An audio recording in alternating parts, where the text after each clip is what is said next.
minutos de la tarde tenemos nada más y nada menos que a nuestro buen amigo Marcel Felipe, presidente del Museo Americano de la Diáspora Cubana y de la Fundación Inspira América. Y hoy, Andrés, yo le decía a Marcel que recordaba que hace exactamente 8 años, un poco menos de 8 años, hubo un evento aquí en el Teatro Artime, donde estábamos recibiendo al entonces candidato a gobernador, Ron DeSantis, y uno de los temas que salió, el primer tema que salió y lo puso ahí Marcel, estaba aquello repleto, fue el tema del posible encauzamiento a Raúl Castro. Marcel es quizás la primera persona que yo le escuché explicarme con lujo de detalle por qué el crimen no prescribía y por qué podía ser atraído desde el punto de vista estatal y también federal. Y estaba también un personaje que habíamos invitado que se llama el fiscal Guy Lewis, que fue uno de los hombres que llevó el primer encauzamiento a Raúl Castro. Y han pasado casi 8 años, se van a cumplir 30 años, como dije anteriormente, del derribo de las avionetas del Hermanos al Rescate. Y hoy en la conferencia de prensa, ahí en la sede del Directorio Democrático Cubano, Mario Díaz Valar, el congresista Mario Díaz Valar, la puso. Dijo, no se sorprendan si el Departamento de Justicia reabre el caso y hay un encauzamiento de Raúl Castro. Así que bienvenido, Marcel. Hay oídos te escuchan. ¿Cómo estás, Marcel? Muy buenas tardes a los dos. Sí, no, realmente una de las cosas que el comentario que acaba de hacer Miguel, recuerdo que eso fue hace 7 años y medio, pero comenzó hace 8, porque recuerdo, y Miguel, tú me acompañaste en aquella ocasión a Washington, a reunirme con el entonces candidato Ron DeSantis, que era congresista, y había promovido el encauzamiento de Raúl Castro por el ataque a las avionetas desde el Congreso. Había tenido audiencias al respecto para poner temas. Su contrincante republicano no lo había hecho. O sea, no tenía nada que ver con el tema cubano.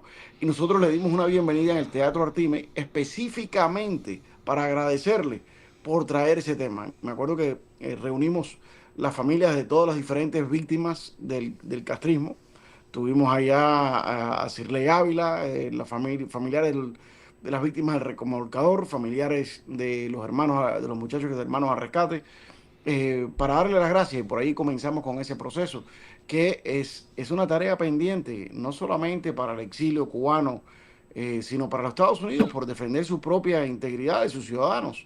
Esto fue un acto premeditado y al punto tuyo, sí es algo para lo cual se le puede perfectamente encauzar a Raúl Castro. Es más, me sorprende que ha costado tanto trabajo conseguir que el gobierno americano lo haga. Supongo que la única razón por la cual no se ha hecho es porque el gobierno americano siempre tenía la opción de negociar con Raúl Castro, de una posibilidad diplomática, y por lo tanto no lo hacían. Porque, para que los radioescuchas entiendan bien el contexto, que esto no es un deseo político de porque ellos son los malos. No, aquí en los Estados Unidos de América hubo un jurado, ni siquiera el gobierno, un jurado de ciudadanos independientes que escucharon evidencia y dictaminaron que en efecto unos espías castristas habían sido parte de una conspiración para asesinar ciudadanos americanos y que esa conspiración había ocurrido parcialmente en suelo norteamericano. El caso de los famosos 5 espías, la red de avispa. Entonces, una vez que esas personas están convictas, ya se establece por ley que hubo una conspiración para asesinar ciudadanos americanos. Luego, por separado, tú tienes a Raúl Castro en cámara y en audio, perdón, diciendo, yo fui parte, yo di la orden, yo soy el autor intelectual estaba encargado, digamos, de esa obra. También lo dijo el hermano. Bajo la ley, cuando una persona hace ese tipo de declaración, que es como una admisión, se llama, contra tus intereses, porque es una admisión de culpabilidad, eso es evidencia que es admisible en corte. Entonces, si tienes ya el acto en sí y luego la persona que participó, no importa que esté en Cuba, si la conspiración ocurrió acá, se puede traer acá esos cargos. Pero además, habrá gente que se pregunta, bueno, y no hay una defensa por inmunidad soberana a los presidentes. Bueno, primero que todo, Raúl Castro no era jefe de Estado cuando lo hizo, ni es jefe de Estado en este momento. Pero además de esas dos cosas, ninguna de las personas que fueron encausados todos levantaron el mismo argumento de inmunidad porque estaban trabajando para un gobierno extranjero, como lo estaba haciendo Raúl Castro en ese momento, y esos argumentos se invalidaron porque por trabajar a un gobierno extranjero no incluye el uso de violencia en el terrorismo. Tú puedes tener inmunidad si eres un diplomático y estás trabajando para tu gobierno en Estados Unidos y tienes un accidente. Eso te da inmunidad a no ser que tu país lo quite, pero no como en este caso, que es un caso de asesinato. Así que es bien fácil, es algo que también se lo trajimos, lo puede hacer el gobierno estatal y creo que es momento que el gobierno estatal ponga el acelerador sobre eso, aunque tenga un presentimiento, Miguel, y es que creo que el gobierno americano ya está en eso. Te lo digo porque si tú recuerdas, hace un año también hicimos una conferencia de prensa en el museo donde alertamos la presencia de uno de los pilotos de los MiGs que derribaron a Hermanos al Rescate. ¿Te acuerdas? Sí, sí, González Pardo, Coronel González Pardo Rodríguez. Y eso lo dijimos y sometimos la información al a la Fiscalía Federal, a la Fiscalía Estatal. Y hace unos meses González Pardo fue arrestado, encausado acá en los Estados Unidos. Pero me pareció una cosa un poco curiosa. Fue encausado no por el asesinato de Hermanos al Rescate, la cual Estados Unidos tiene total habilidad legal técnica de encausarlo. Fue encausado por decir mentira en su solicitud de inmigración. Entonces, ¿por qué el gobierno haría eso? Teniendo un pez tan grande que como fiscal te da una gran noticia, te da algo para echar. Y por cierto, tampoco hicieron una gran... o sea, se anunció brevemente. Como discretamente, fue una cosa que se comentó solo en Miami. Y que Mario nos lo dijo aquí. Sí. Correcto, no algo que ni el presidente ni nadie trató de tomar puntos políticos con eso. Yo tengo como abogado, es una especulación, no es en base a ningún dato. Claro. Pero esta persona pudiera estar perfectamente trabajando con el gobierno y en esos acuerdos que se hacen con la fiscalía, se le encausa de un crimen menor a cambio de su cooperación. Claro. Entonces, eso es muy factible porque si no, no tiene sentido. Ese hombre sabe, ese hombre sí sabe quién dio la orden, que Raúl mismo lo ha dicho en público que fue él, pero sabe Correcto. a qué hora, por qué canales, cómo se preparó.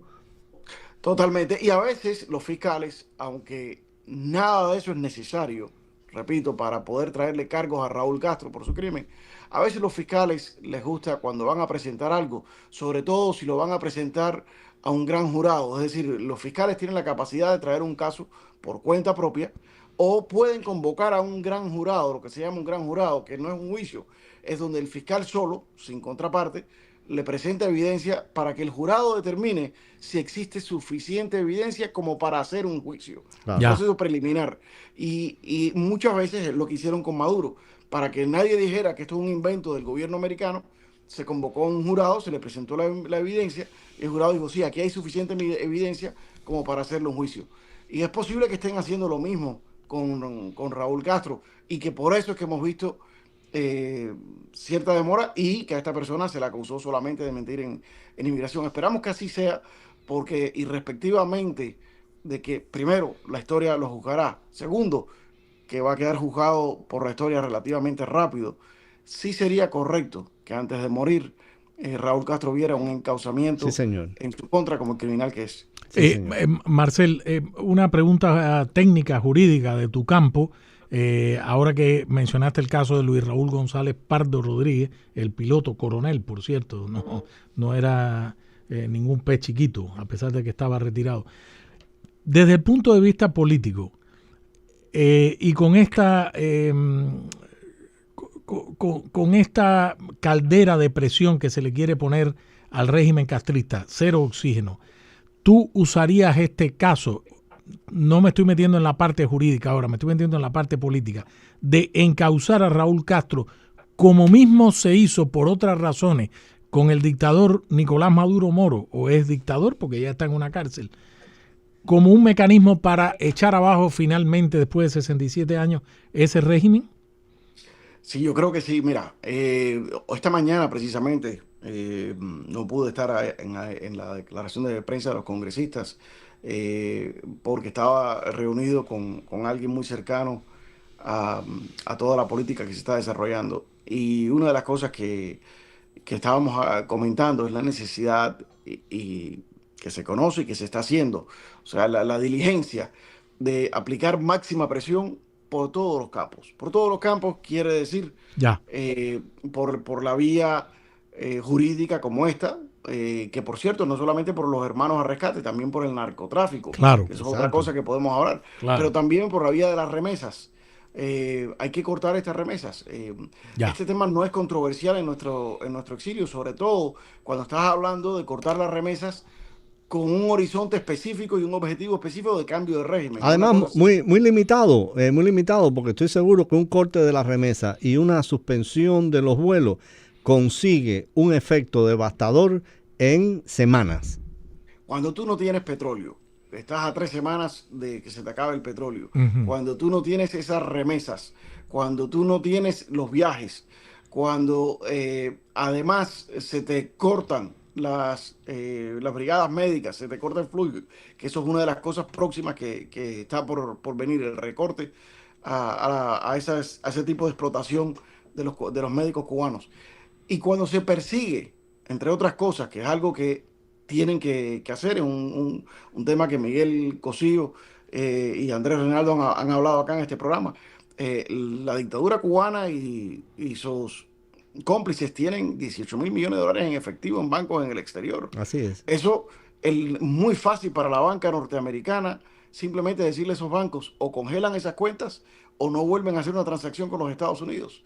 Y enseguida, te lo digo que trabajo en todos estos temas de corporativos internacionales, tributarios internacionales, los bancos son extremadamente sensibles. No hay nada más cobarde que $1 millón, como decía Jorge Mascanosa. Sí. Ponle eso y ahí, o sea, lo frenas completamente. Para no hablar de una idea que había tenido Rick Scott hace tiempo, de que ya que te acusan de que lo que le estás poniendo es un bloqueo, ponle un bloqueo a Julio César, un asedio, un bloqueo, y que ahí no entra ni sale nada. Claro. Punto. Ni petróleo ni nada. Claro. Y eso se cae por su propio peso. La pregunta es con quién se entiende uno y con quién habla uno. Pero definitivamente Claro. la parte judicial es una de las herramientas que hay que utilizarse. Además, yo no haría solamente lo de los hermanos rescate, la parte del narcotráfico. Sí. Porque el narcotráfico no es solamente, en el caso de hermanos al rescate, es un asesinato vil, pero los defensores del régimen siempre van a decir tenían que defenderse contra el imperio. El narcotráfico es algo que cualquier persona aquí o en el Medio Oriente o en Asia puede entender que es un acto delictivo de delincuentes comunes. Y ellos participaron en el narcotráfico. Hay cantidad de evidencia. Claro. El primero que verdaderamente lo puso a nivel global fue Andrés Oppenheimer en su libro de La última hora de Castro. Pero Hora incluso final. PBS en el año 91 hizo una serie que se llama Castro and Cocaine, y lo pueden buscar, de cómo el embajador castrista en Bogotá penetró el cartel de Medellín desde finales de los años 70, del 79, desde el 80, y fue muy directo con el cartel de Medellín. Ahora la gente piensa, eso se acabó con Pablo Escobar. No, se transformó, porque Claro. Fidel Castro siempre ha sido uno de los padrinos del M-19 y también, hasta cierto punto, también de la FARC. Así que, Y del ELN. Bueno, es que ELN, o sea, cambió. yo recuerdo que en el 80, recién llegado yo aquí, se levantó un indictment, una acusación formal contra el embajador de Cuba en Colombia, contra el jefe de la Marina de Guerra de Cuba, el almirante Aldo Santamaría Cuadrado. Santamaría, y otro funcionario. Además de eso, hay innumerables testimonios. En el libro del alcalde de Medellín incluso dice que en la época fuerte del narcotráfico, de lo que se supone que era la relación entre Cuba y Escobar, el hijo de Raúl Castro, que era un muchacho bastante joven en esa época, viajaba por lo menos una vez a la semana a Medellín. No, y está también el testimonio reciente. Hay dos testimonios. Ahora dime tú, ¿a qué viajaba el tuerto una vez a la semana a Medellín? Y hay dos testimonios de dos narcotraficantes. Uno de ellos, Carlos Leder. Creo que he perdido el audio. ¿Ustedes me escuchan? Sí, te escuchamos. Te escucho. Mira, parece que aquí de la parte mía he perdido el audio de ustedes, pero sí alcancé a escuchar del caso contra Santa María y Sí. esos otros casos y ya ahí regresó el audio. Y, Y claro, ahí, ese es todo el caso que terminó en el asesinato de los hermanos de la Guardia y el general Arnaldo Ochoa, que se auto... eh, Fueron chivos expiatorios. bueno, se autodeclaró culpable en el momento que entró en las oficinas de Raúl Castro para enfrentar esas acusaciones en privado y le dijo, no voy a estar escuchando este tipo de acusaciones de alguien que hace 40 años no está en el campo de batalla como yo.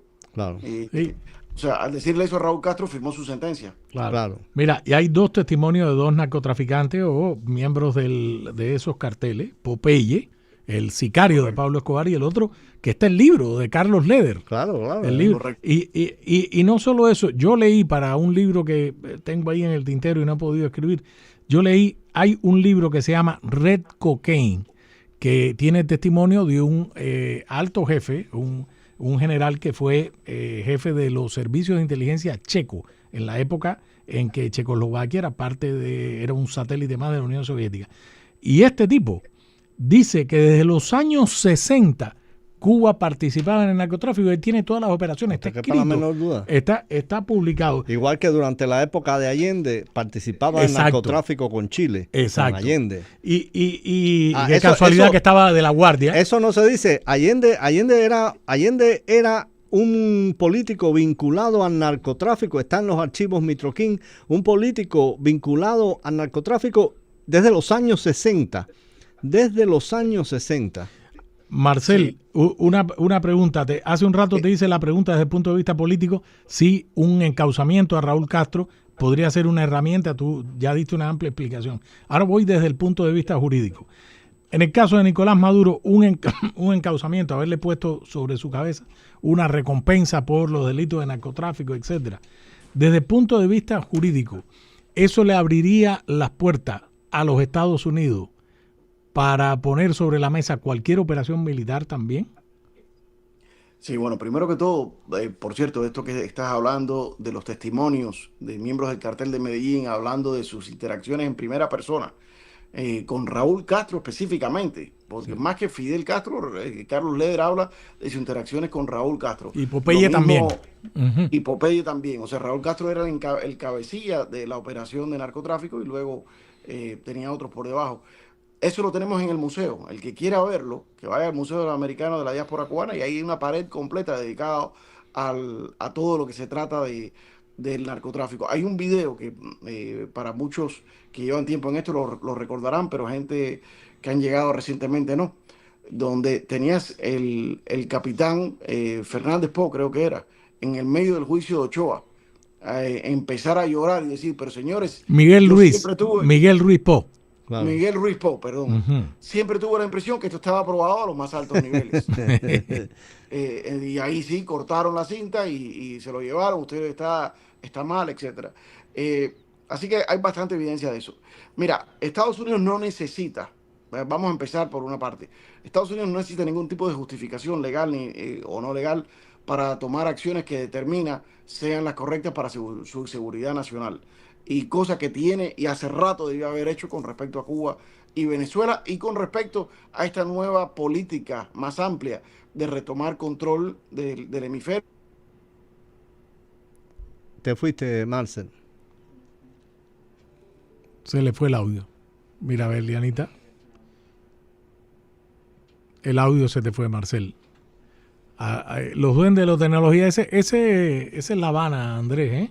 No quiere que Marcel se meta en estos... ¿Qué pasó, Lianita? Marcel. Bueno, ¿puedes pedirle que salga y que vuelva a entrar, por favor? Si quiere, vamos a una pausa, Lianita. Tenemos que ir. Los duendes de la tecnología de La Habana le estaba incomodando. Parece que el doctor Marcel Felipe diera una explicación profunda de las opciones políticas y jurídicas que tenemos en el caso eventual de un encauzamiento a Raúl Castro. Marcel, gracias por continuar. Nos quedamos en la explicación que ibas a dar sobre el tema jurídico y decías tú que Estados Unidos no necesitaba una justificación legal y ahí te quedaste. Sí, para tomar cualquier tipo de acción que estima es necesaria para proteger los intereses de los Estados Unidos, primero que todo, cosa que hace rato tenía que haber hecho y qué bueno que han adoptado esta nueva estrategia de seguridad nacional que anunciaron en diciembre Marco Rubio y Donald Trump. Pero justificaciones legales a Estados Unidos le sobran. Primero que todo, estas dos legales de manos a rescate y de narcotráfico, pero además el espionaje, los ataques contra personal norteamericano en Cuba. Eso puede ser otra base legal porque aunque Cuba, el gobierno cubano no estuviera directamente implicado, que no lo sabemos, pero aunque esto sucedió dentro de la supervisión del gobierno cubano. O sea, tanto que le ponen el Havana Syndrome. Es decir, hay muchísimas razones. Y luego, pues finalmente tenés la parte legalista de Cuba. Cuba tiene una constitución que se adoptó en 1940 y no ha habido otra constitución después de esa, porque las constituciones para tener legitimidad tienen que tener la votación del pueblo. Y esta nunca la han tenido, o sea que es un líder de facto. Es decir, estas cosas siempre son secundarias para la parte 2, que es justificarlo en foros públicos, pero en realidad donde la cosa verdaderamente tiene legitimidad o tiene legitimidad es el apoyo. Se fue Marcel. Se le volvió te digo que no les gusta lo que está diciendo Marcel. Por alguna razón, Lianita, vamos a ver si nos podemos conectar con él nuevamente. Sí, él va a hacer los esfuerzos por conectarse porque tiene le quiero hacer una pregunta sobre él dice que no hay necesariamente una justificación legal. Yo quiero ir a la parte política. Aquí estamos. Marcel, mira, te preguntaba esto, tú has argumentado que legalmente Estados Unidos no lo necesita, pero vamos a los foros políticos. Lo has visto tú en el Congreso, la fuerza, los amigos de Cuba o los que piensan en el Congreso. Lo vimos en la Cámara de Representantes, se quiso pasar una moción para impedir que Estados Unidos siguiera con el despliegue militar naval, antes de la captura de Nicolás Maduro. Esa moción en la Cámara de Representantes fue derrotada. Después que se capturó a Maduro, en el Senado vimos una iniciativa que pasó una resolución para limitar el uso de la fuerza de parte de nuestras Fuerzas Armadas, de parte del Departamento de Guerra. ¿Qué pasó? Poco después, en el Senado, esa resolución fue derrotada también. Es decir, ¿por qué te decía desde el punto de vista legal? Porque fue algo que a la administración Trump, muchos del Partido Demócrata y otros, quisieron presionar de decir que no había base legal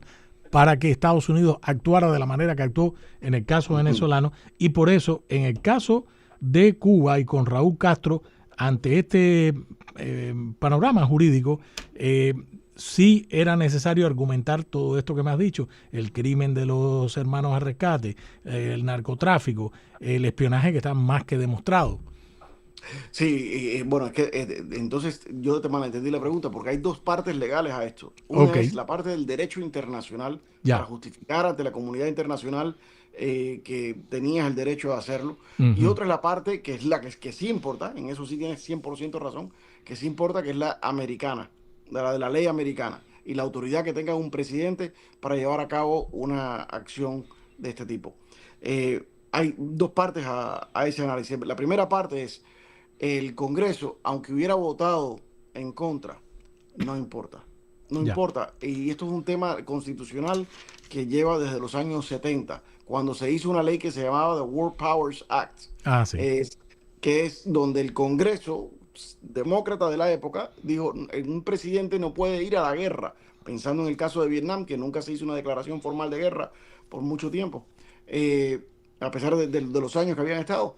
El presidente no puede ir a la guerra sin contar con el Congreso. Constitucionalmente el Congreso es quien tiene la potestad de declarar una guerra. Sí. Y ellos han dicho, y es un punto de vista de la izquierda académica, de profesores constitucionalistas, que dicen que eso quiere decir que un presidente no puede tirar ni un alpiste sin la autorización del Congreso.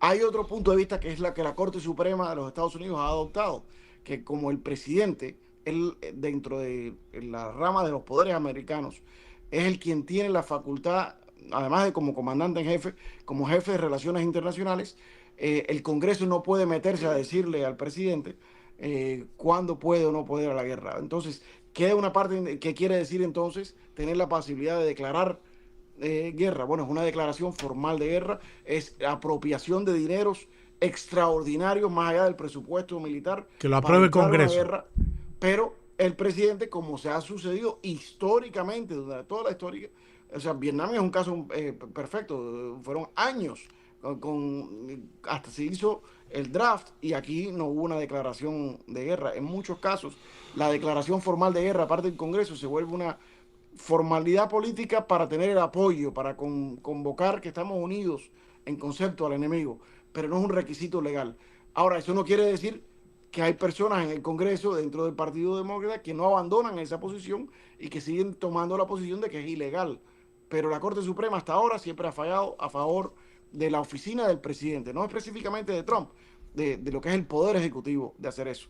Entonces, para evitar ese tipo de guerra y ese tipo de conflicto y estar unidos, sí te buscas un encauzamiento como el de Maduro para decirlo, esto es una acción de law enforcement. La justicia. La ley. La ley. Pero no es para derecho internacional, es para frenar a los críticos dentro del Congreso. Sí. Ya, y tú ves, en este abanico de cosas que hemos hablado, Marcel, tema de la remesa, o sea, cero, oxígeno cero, máxima presión, cortar remesas, cortar viajes. Hoy salió esto de suspender las licencias a comercio, envío, mientras se realicen auditorías. Salió también lo de la presión internacional que estaba esgrimiendo Mario Díaz Balart en el caso de México, la trata esclava, como lo calificó él, y sanciones a esos gobiernos. Y trajo este tema del posible encauzamiento a Raúl Castro, que tú desde hace años tienes en la cabeza, incluso más de 8 años, porque recuerdo en el 2016, cuando afortunadamente se tomó América TV, esta idea ya venía flotando en la cabeza. ¿Tú crees que es posible como herramienta llevar esta idea a buen puerto rápido en medio de esta carrera contrarreloj que tenemos? Definitivamente es posible. Mira, y creo que, y lo más importante que vamos a que se pueda decir aquí hoy, alguien me preguntó, un periodista muy reconocido de este pueblo, me preguntó ¿quién tiene el oído de Marco? ¿Quién puede llegar a Marco para explicarle las cosas que hay que hacer? A Marco no hay que explicarle las cosas que hay que hacer, a Marco no hay que darle consejo. Marco sabe muy bien lo que tiene que hacer. Esta es una de las herramientas que tienen para implementar.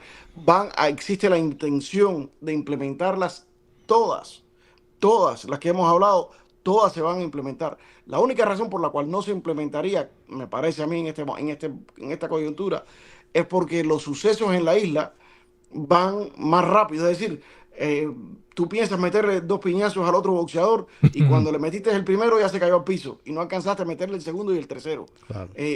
Así es como yo veo las cosas que se están desarrollando. Lo que hay que hacer con el exilio cubano, el rol nuestro en este momento, ya no hay un rol como antes tan protagonístico para que sean las organizaciones los líderes. En este momento, el líder del exilio cubano es el mismo líder del Estado americano, que es Marco Rubio. Hay que apoyar a Marco Rubio. Está haciendo lo que haría cualquiera de nosotros si estuviera en esa posición. Está jugándose su carrera política. Sus peores enemigos no son, en mi opinión, no son en La Habana o en Caracas, en el sentido de que esas personas, por supuesto que son los peores enemigos, pero esos son fáciles. Peor son gente que quieren que él fracase en Washington. Entonces hay que darle el apoyo para que el presidente, que es finalmente quien toma la decisión, sepa que tiene nuestro apoyo completo y total, que cuando él dice vamos por aquí, que puede ir por ahí porque tiene el apoyo de todo Miami, donde va a estar la biblioteca presidencial de Trump. Así que si Trump quiere tener esa biblioteca presidencial en un lugar donde lo sigan queriendo, como se ha mostrado que Miami ha votado por él, que sigan los consejos de Marco. Y nosotros lo que tenemos que hacer es apoyar a Marco. No confundirlo más con más ideas. Él sabe exactamente lo que hay que hacer. Lo que hay es que apoyarlo. Estoy de acuerdo con eso. Completamente de acuerdo. Claro. Marcel, tu evaluación y con el conocimiento que tienes sobre Cuba, porque Has estado en este último viaje que dio a Miami el embajador, el jefe de la misión diplomática de los Estados Unidos en La Habana, Mike Hammer. Sé que estuviste, pasaste varios días con él. Tu evaluación es que en la medida que esto se ponga malo, como decimos en buen cubano, para el régimen, ellos pueden tomar alguna medida en retaliación, que es como se dice, expulsar en represalia. En represalia, sí, es un anglicismo. Expulsar a Mike de La Habana, o sea, ir a un esquema de confrontación con Estados Unidos. ¿Cuál es tu evaluación de la situación ahora? Yo creo que eso normalmente en otra ocasión ya lo hubieran hecho, porque Mike Hammer verdaderamente ha hecho una labor de molestarlos increíble. Pero creo que tienen tanto temor, están tan aterrorizados, que no quieren hacer nada que provoque una reacción en Estados Unidos, que le dé, según ellos, una justificación a Estados Unidos para comenzar sus acciones. Entonces creo que están en estado de shock, de estate quieto, y no saben qué hacer.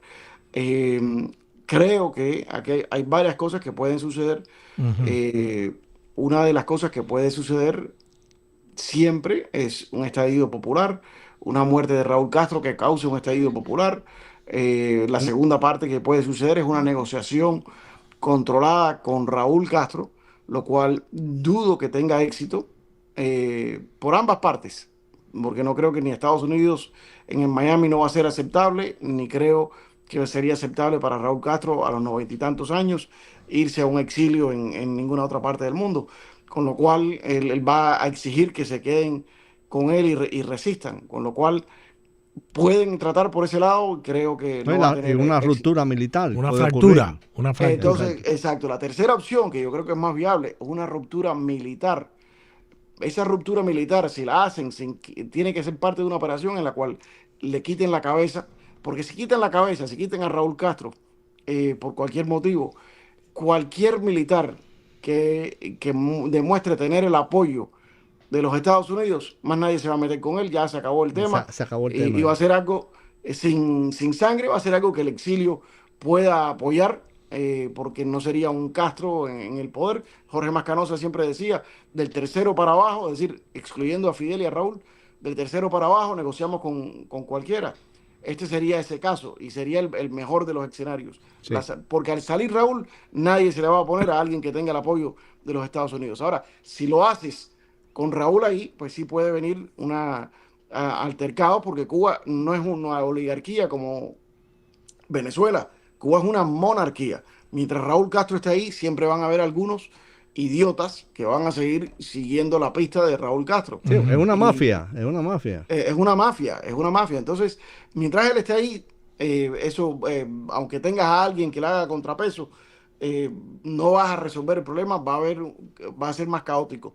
Si eliminas a Raúl Castro y apoyas a un militar, yo creo que eso es la forma más sencilla que pudiera darse. Pero claro, es muy fácil decirlo, muy difícil ejecutar, conseguir el militar preciso. El ejército en Cuba está diseñado precisamente para evitar golpes de Estado. Está dividido en diferentes ejércitos. Pero creo que eso también ya llegó a un final, porque, como repito, con la ausencia de Raúl Castro, cualquier general en cualquier lugar que diga yo tomo la posesión, no es porque tenga la capacidad de hacerlo, sino porque todos lo quieren hacer. En Cuba no existe una persona, me parece a mí, obviamente estoy diciendo extremista cuando digo no una persona, pero no existe una gran cantidad de personas menores de 70 años en posiciones de poder militares que quieran seguir con la dictadura. Fíjense lo que estoy diciendo, porque es que hasta miembros de la familia Castro no quieren seguir con la dictadura. Hay cantidad de reportes del mismo Cangrejo quejándose del sistema y quejándose de lo que... y es una cosa muy lógica. ¿De qué te vale ser el rey si eres el rey de un basurero? Se ha convertido todo en un basurero. Me recuerda a la película del Rey León, donde el malo toma control y todo se convierte en un basurero. Y después hasta el malo termina sufriendo las consecuencias. Y eso es lo que está sucediendo acá. Así que creo que el país entero está listo para un cambio. Claro. Raúl es el obstáculo, no la Claro. solución. Además, hay una cosa muy importante en esto con los militares, que es que en efecto el orden militar en Cuba está diseñado, concebido, para que, digamos, el jefe del ejército del centro no se pueda alzar solo si quiere dar un golpe de Estado. Pero aquí lo que ocurre es que no los ha puesto de acuerdo la CIA, no los ha puesto de acuerdo el exilio. El exilio. La realidad tiene que haber puesto de acuerdo a todos estos generales en este momento de que están abocados a una tragedia que les puede costar la vida a ellos y a sus familiares. Correcto. Claro, totalmente. Y hay muchos, mira, yo tengo mucha fe, no siempre tienen que ser los generales. Claro. Yo tengo mucha fe por varios casos que he visto, te puedo comentar uno en particular que ya se puede hablar, de personas que están dentro del sistema, pero bien metidos dentro del sistema, agentes de inteligencia, y que, pero jóvenes, gente como fue el caso de José Cohen en su momento, que fue hace tiempo ya. José Cohen, una familia revolucionaria, comunista, se cría con ese mismo fervor patriótico comunista, y tanto que logra ser parte de los servicios de inteligencia. Pero en algún momento, antes de cumplir 30 años, se da cuenta que está trabajando para los malos. Y por su personalidad, por el tipo de personalidad que normalmente reclutan los servicios de inteligencia, sobre todo los indicados hacia espionaje foráneo, él dice, yo no me voy al exilio, yo voy a quedarme y desde adentro hacerle la vida imposible. Y reclutó dentro de la inteligencia castrista a un grupo de espías que trabajaban para los Estados Unidos. Solamente cuando Rocha, aparentemente, los descubre, es que empiezan a coger los presos dentro del castrismo y él logra escaparse. Hay muchos José Cohens todavía en Cuba, muchas personas en el ejército, en la parte política, en la parte de inteligencia, que se han dado cuenta que están trabajando en el lado equivocado, pero en vez de cambiarse abiertamente, están trabajando desde adentro en contra del sistema. Y yo creo que esos que son desconocidos para el público en este momento van a comenzar a salir públicamente en el periodo ese de transición, y van a salir, yo creo que con la misma energía que salen los opositores, porque han sido opositores silentes. Y eso, Cuba no es el primer caso, eso lo vimos en la Alemania nazi, en la película. En la Alemania comunista, en todos los países comunistas lo vimos. Lo vimos. Hasta en la misma Unión Soviética. En la misma Unión Soviética. Así que eso está ahí, eso viene, lo vamos a estar viendo. Así que yo tengo mucha esperanza y creo que, a diferencia de Venezuela, precisamente, Venezuela es una oligarquía, como habíamos hablado, y por lo tanto es más difícil, aunque es más fácil poner unos a pelear con otros y encontrarse un delsi, es más difícil romper ese sistema porque había mucha gente beneficiándose del sistema. Cuba, al ser una monarquía, mucho menos personas beneficiándose del sistema. Muchas más personas van a beneficiarse del cambio de sistema. Y creo que lo que vamos a ver en Cuba va a ser más fácil, más rápido, y por la realidad también del poderío político y económico del exilio cubano, la recuperación también va a ser más fácil.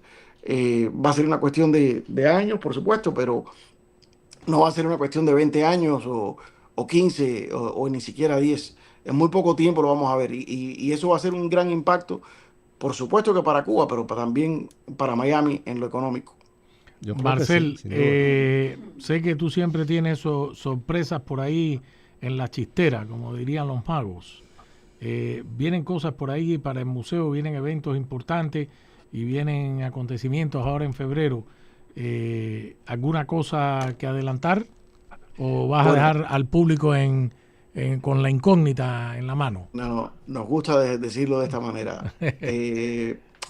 La semana entrante, no, la siguiente, vamos a tener a un jefe de Estado muy popular que va a llegar acá, y 2 días después iba a hacer un gran discurso en la Torre de la Libertad, y días después vamos a tener a otro ex jefe de Estado y premio Nobel, un gran ícono del mundo de la lucha contra el comunismo, también visitarnos acá al Museo de la Diáspora Cubana. Pero por ahora voy a dejarlo así, no vamos a adelantarlo, pero esperen, yo creo que la semana que viene ya pudiéramos dar avisos.